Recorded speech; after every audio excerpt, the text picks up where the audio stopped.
Istimewa Yogyakarta atau Ngayogyakarta Hadiningrat sejatinya memang punya banyak hal yang istimewa. Bak penggalan sebuah lagu, selalu ada setangkup rindu untuk kembali menikmati suasana Jogja. Kota budaya dan seabrek sebutan lainnya tak akan cukup untuk menggambarkan pesona kota ini. Seperti kota-kota besar lainnya, Yogyakarta tidak lepas dari masalah urbanisasi, peningkatan jumlah penduduk, pendidikan, infrastruktur, dan berbagai masalah perkotaan lainnya. Yogyakarta saat ini semakin berkembang menjadi kota yang ramai dengan berbagai aktivitas sosial, budaya, pendidikan, dan ekonomi. Walau di sana-sini kemacetan menghambat langkah, namun Jogja terlalu istimewa untuk dilewatkan begitu saja dalam perjalanan saya menyusuri Indonesia.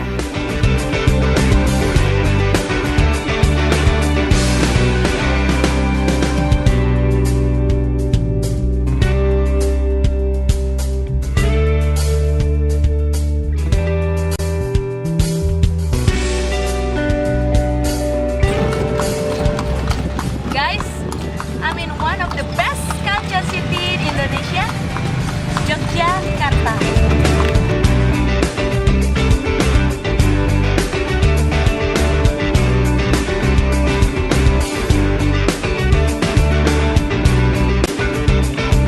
Guys, pada kesempatan kali ini saya akan menyusuri tempat-tempat bersejarah yang menegaskan kejayaan masa lalu dan menjadi salah satu dari sejuta pesona Yogyakarta. Tentunya sambil menikmati suasana kota dan keramah tamahan masyarakatnya yang teguh menjaga serta memelihara budaya.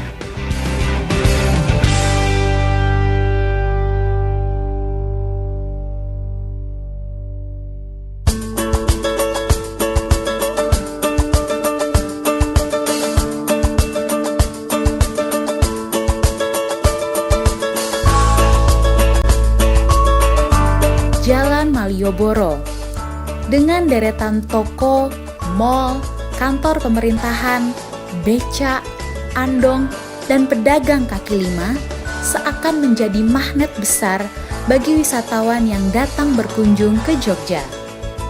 Entah hanya sekedar berjalan-jalan santai atau berburu oleh-oleh khas kota gudeg ini. Deretan pedagang di sepanjang pedestrian Malioboro yang sesak dengan berbagai barang tak menyurutkan minat wisatawan untuk menikmati suasana jalan sepanjang 1,7 km ini. Namun sebaliknya, menjadi daya tarik tersendiri. Sebagai alat transportasi, wisatawan dengan mudah bisa menggunakan becak dan tentu saja andong yang banyak mangkal di sepanjang jalan Malioboro.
Keraton Ngayogyakarta Hadiningrat atau Keraton Yogyakarta merupakan istana resmi Kesultanan Ngayogyakarta Hadiningrat.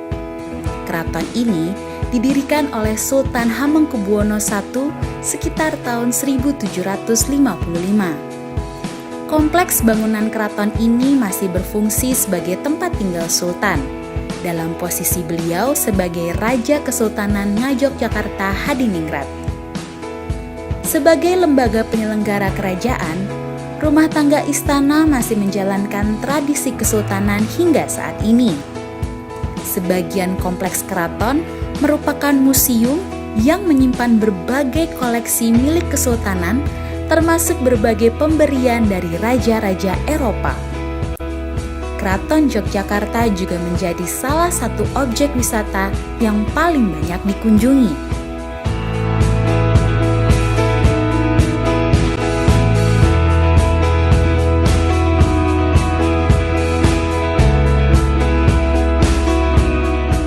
Bangunan di kompleks keraton umumnya bergaya arsitektur tradisional Jawa dengan sentuhan budaya asing seperti Belanda, Portugis, dan Cina pada beberapa bangunan.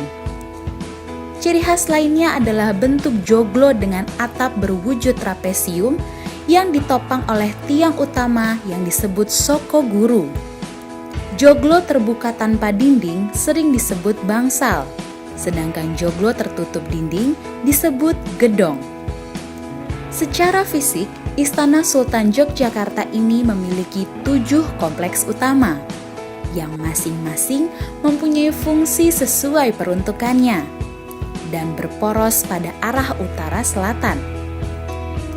Penataan tata ruang komplek keraton, bentuk arsitektur, ornamen, nama bangunan, dan arah hadap setiap bangunan syarat dengan makna filosofis dan mitologi tersendiri.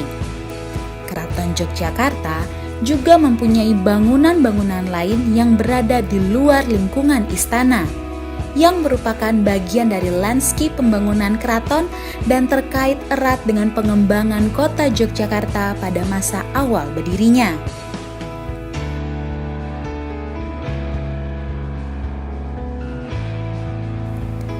Kompleks Keraton Yogyakarta sejatinya merupakan kompleks yang sangat luas dengan ratusan bangunan yang pada masanya berfungsi sebagai pusat pemerintahan kesultanan. Selain bangunan utama, yang juga menarik minat wisatawan adalah Taman Sari, sebuah kompleks taman kerajaan yang memiliki arsitektur sangat indah dengan lorong-lorong yang memukau dan gemercik air yang menyegarkan.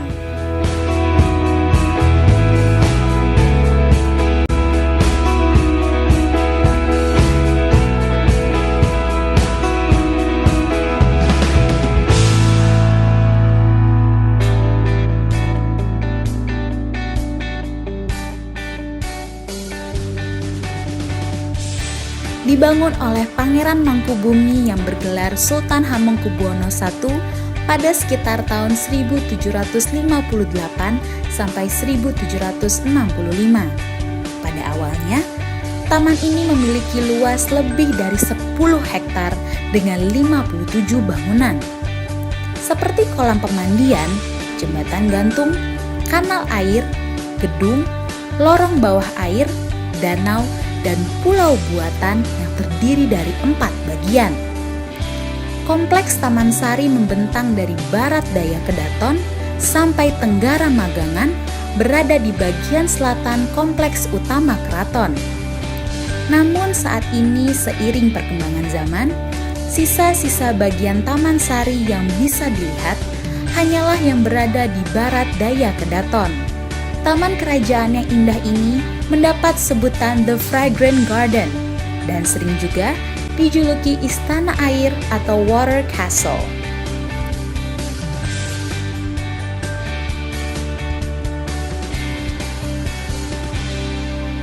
Saat ini pintu masuk wisatawan merupakan gapura belakang Taman Sari yang pada awal berdirinya dinamai Gedong Gapura Panggung dengan ciri 4 buah tangga naik menuju panggung di bagian atas bangunan, dan merupakan perlambang tahun didirikannya Taman Sari di sekitar tahun 1684 penanggalan Jawa atau 1758 Masehi.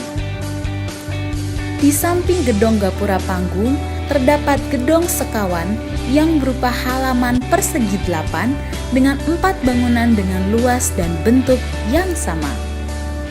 Dan juga deretan pot bunga besar yang seakan menegaskan fungsi taman kerajaan.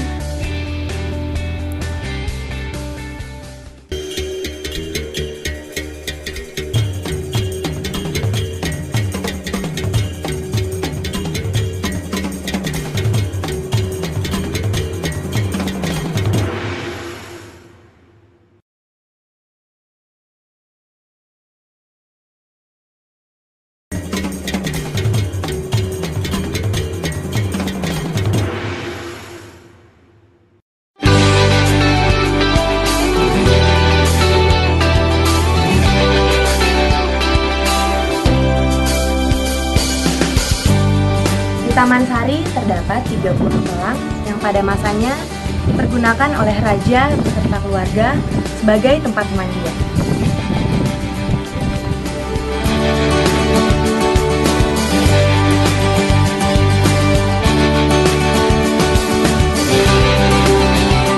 Yang paling spesial dari Taman Sari saat ini tentu kolam pemandian Umbul Pasiraman atau juga dikenal sebagai Umbul Binangun.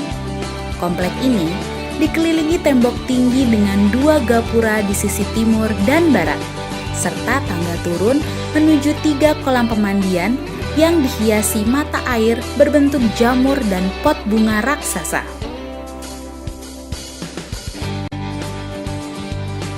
Umbul Pasiraman merupakan kolam pemandian sultan, permaisuri, selir, dan putri-putri kerajaan. Pada masanya, selain sultan, hanya perempuan-perempuan kerajaan yang boleh memasuki tempat ini. Selain 3 kolam, kita juga bisa melihat 2 bangunan di sisi utara dan selatan komplek ini.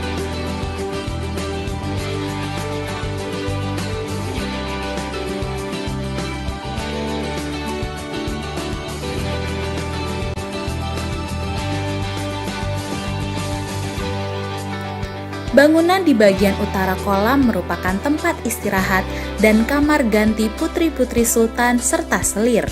Di sampingnya, terdapat kolam yang disebut Umbul Muncar dan Blumbang Kuras sebagai tempat pemandian, dengan pemisah sebuah jalan mirip dermaga. Kolam ketiga disebut Umbul Binangun, yang khusus diperuntukkan bagi sultan dan permaisuri.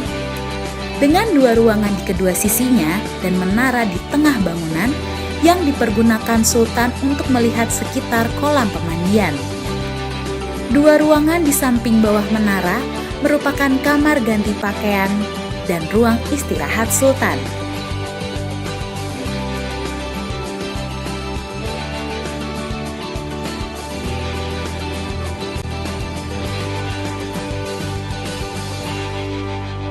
Beberapa bangunan yang ada mengindikasikan Taman Sari digunakan sebagai benteng pertahanan terakhir apabila istana diserang oleh musuh.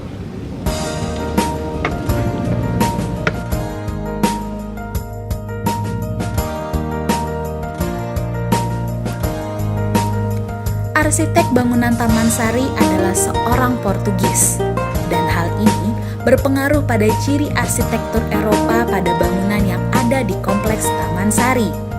Namun demikian, makna simbolik, filosofi, serta mitologi Jawa tetap dipertahankan dan lebih dominan. Selain digunakan untuk pesanggerahan dan peristirahatan, Taman Sari diduga juga berfungsi sebagai benteng pertahanan. Hal ini tak lepas dari tembok-tembok tinggi yang mengelilingi kompleks Taman Sari. Tembok yang telah berumur lebih dari 200 tahun ini masih kokoh berdiri dan tidak rusak oleh guncangan gempa yang melanda Yogyakarta pada tahun 2006 silam. Selain memiliki kemegahan bangunan dan benda-benda bersejarah peninggalan sultan-sultan terdahulu, Keraton Yogyakarta juga memiliki warisan budaya yang bernilai tinggi, berupa upacara-upacara adat dan tarian-tarian sakral serta musik. Upacara-upacara adat ini secara rutin masih diadakan dan menjadi warisan budaya Indonesia yang harus kita jaga hingga akhir zaman.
Sebagai kota budaya, di Yogyakarta banyak terdapat situs dan candi peninggalan masa lalu yang tersebar di berbagai tempat di daerah istimewa ini. Situs-situs dan candi ini berasal dari masa Pramedang, Mataram Hindu, dan Mataram Islam hingga masa-masa awal Kesunanan Ngayogyakarta Hadiningrat. Beberapa candi dan situs yang terdapat di Yogyakarta dikelola dengan baik karena menjadi tujuan wisata yang banyak dikunjungi wisatawan Nusantara dan mancanegara. Salah satunya adalah Ratu Boko yang masuk dalam badan pengelola Candi Borobudur, Prambanan, dan Ratu Boko.